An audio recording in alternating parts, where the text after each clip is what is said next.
Burnout is not the biggest risk to your organization. Poor decision making is. And what most leaders don't realize is those two things are connected. Because the problem isn't when you stop working. The problem is when you keep working while your capacity is declining. In my work with leaders responsible for high stakes decisions, this is where risk quietly starts to decline. Most leaders think burnout is the breaking point. It's not. Burnout is visible. It's obvious. It forces intervention. But long before burnout, there's a phase almost no one talks about, where you're still functioning, but not at your highest level. You're still in the room, still making decisions, still leading the business, but something is off. And that something is expensive. Here's what that looks like in real time. Decisions that used to take minutes now take hours.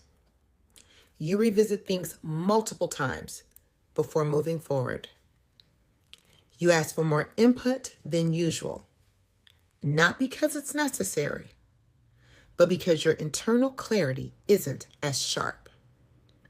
Meetings increase. Alignment conversations increase. Rework increases. From the outside, it looks like growth complexity, but internally, it's declining capacity. This is where it becomes a leadership risk, because the cost is not obvious. It's not a missed quarter. It's not a failed launch.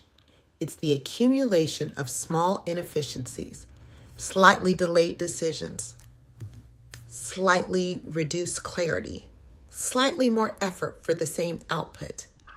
Individually, they don't look like much. Collectively, they slow down everything at scale.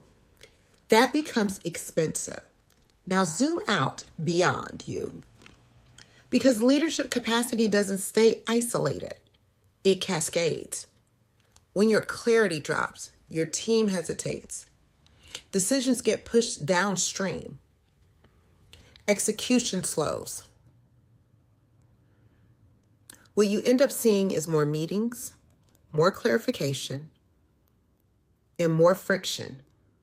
Not because your team isn't capable, but because leadership signal isn't as strong.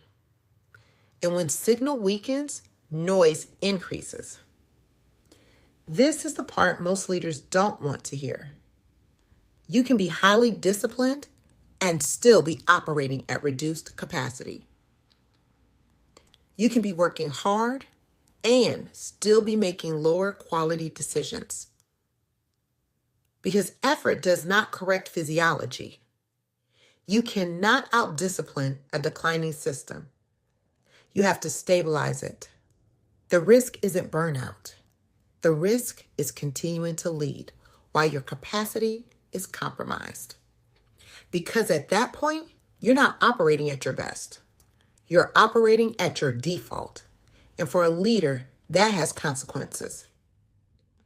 If you're starting to recognize this, the slower decisions, the heavier thinking, the increased friction, download the Executive Capacity Audit.